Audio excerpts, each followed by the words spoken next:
There's been a lot of work to try and establish that relationship between you give money and poor people benefit. And there are a couple of observations on that. One, that causality is quite hard to show, except at a micro level. At a micro level, you can often show it within the context of a community or a project or something else. Most aid isn't like that. Most aid is government-to-government aid. And it's very hard to say that New Zealand giving money to a particular country is going to lead to better development outcomes for that country. What tends to happen is, and statistically it's really difficult, you know, there's been all sorts of ways to study that process, and it's been quite hard.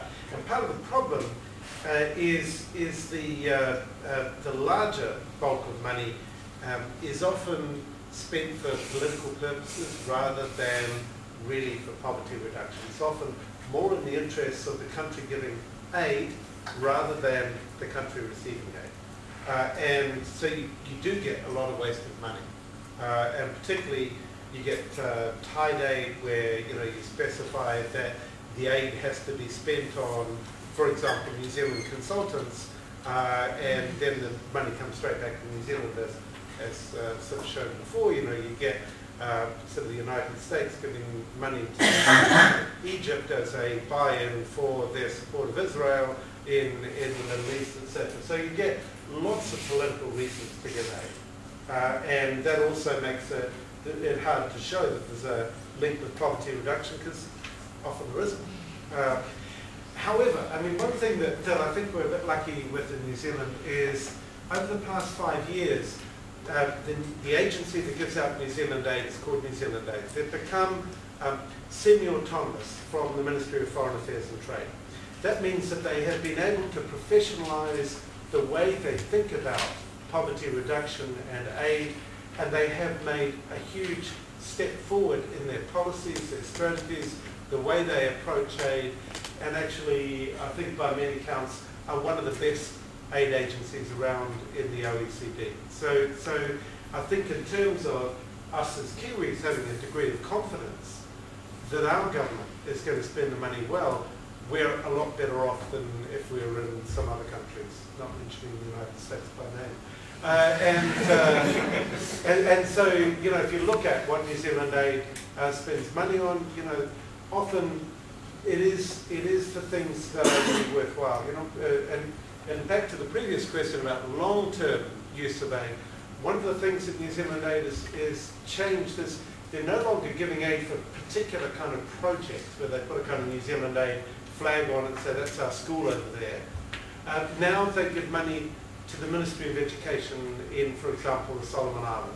And it's called a sector-wide approach because it's trying to build the capacity of the Solomon Islands government to run an education system well. Now that's a much better way of giving aid than to set up lots of New Zealand Aid projects which are somewhat separate from what the Ministry of Education for the Solomon Islands is meant to be doing. So that's important, but it's also important to have the mechanisms to hold the Solomon Islands Ministry of Education to account for where that money goes and how they spend it, and does it actually end up with more teachers, better education, kids actually getting into school rather than being excluded from school.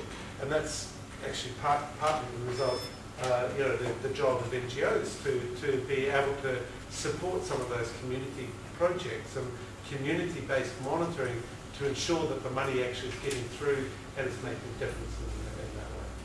Just on that causal relationship between ODA and economic growth, it is very hard to measure. So this is by no means, I mean, although it is cedar, and that is Swedish cedar, not Canadian cedar, they did a study and they said that in sub-Saharan Africa, studies had concluded that over the past several decades, it would be between 0.5 and 1.5% economic growth, sorry, it would have been 1.5 to 1.5% lower in the absence of ODA. Now for countries that have maybe a 0.2% economic growth rate, 0.5 becomes a very big statistic. And also, there are other countries, if you look at Mozambique, they've had 7% economic growth pretty much consistently for 20 years, and that has been very much supported by ODA. it's not that it's because of ODA, but that ODA has certainly played a very large role. And it was just, when Barry was talking about tide aid, I'll just give you a ridiculous example of how stupid tide aid can be. Being in New Zealand, USAID wanted to fly me back to Afghanistan. Now to fly Emirates from Auckland to Dubai and in was going to be $2,200. But tide aid meant I'm only allowed to fly American carriers. I'm not even allowed to fly Air New Zealand. So I had to fly via the US across Europe and down through Africa, and it ended up being a $5,500 flight. That is stupid tide aid.